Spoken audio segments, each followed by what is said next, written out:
Porque Jesus disse que o sábado foi feito para o homem e não o homem para o sábado. Evangelho de Lucas capítulo 6 versículos de 1 ao 26. E aconteceu que no segundo sábado após o primeiro, ele passou pelas searas, e os seus discípulos iam arrancando espigas, esfregando-as com as mãos, as comiam. E alguns dos fariseus lhes disseram: Por que fazeis o que não é lícito fazer nos sábados? E Jesus respondendo-lhes disse: Nunca lestes o que fez Davi quando teve fome, ele e os que com ele estavam? Como entrou na casa de Deus, e tomou os pães da proposição, e os comeu, e deu também aos que estavam com ele, os quais não é lícito comer senão só aos sacerdotes. E dizia-lhes: O Filho do Homem é Senhor até do sábado. E aconteceu também noutro sábado que entrou na sinagoga, e estava ensinando, e havia ali um homem que tinha a mão direita mirrada. E os escribas e fariseus observavam-no, se o curaria no sábado para acharem de que o acusar. Mas ele bem conhecia os seus pensamentos, e disse ao homem que tinha a mão mirrada: Levanta-te e fica em pé no meio. E levantando-se ele ficou em pé.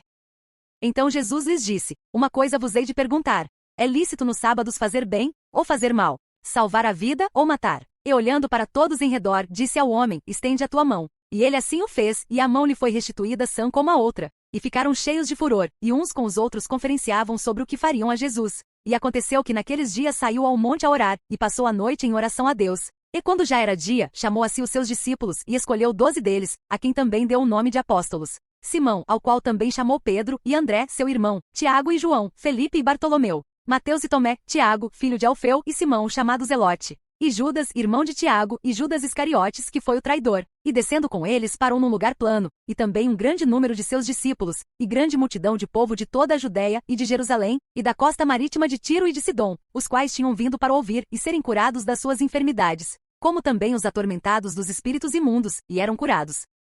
E toda a multidão procurava tocar-lhe, porque saía dele poder, e curava a todos. E levantando ele os olhos para os seus discípulos, dizia: Bem-aventurados vós, os pobres, porque vosso é o reino de Deus. Bem-aventurados vós, que agora tendes fome, porque sereis fartos. Bem-aventurados vós, que agora chorais, porque haveis de rir. Bem-aventurados sereis quando os homens vos odiarem, e quando vos separarem, e vos injuriarem, e rejeitarem o vosso nome como mal, por causa do Filho do Homem. Folgai nesse dia e exultai, porque eis que é grande o vosso galardão no céu, pois assim faziam os seus pais aos profetas. Mas ai de vós, ricos, porque já tendes a vossa consolação. Ai de vós, os que estáis fartos, porque tereis fome. Ai de vós, os que agora rides, porque vos lamentareis e chorareis. Ai de vós quando todos os homens de vós disserem bem, porque assim faziam seus pais aos falsos profetas. Aprendizado. Jesus falou do sábado pois muitos estavam mais preocupados em cumprir regras religiosas do que em fazer o bem. Ao permitir que os discípulos colhessem espigas e ao curar no sábado, ele mostrou que Deus valoriza mais a misericórdia e o cuidado com as pessoas do que tradições religiosas.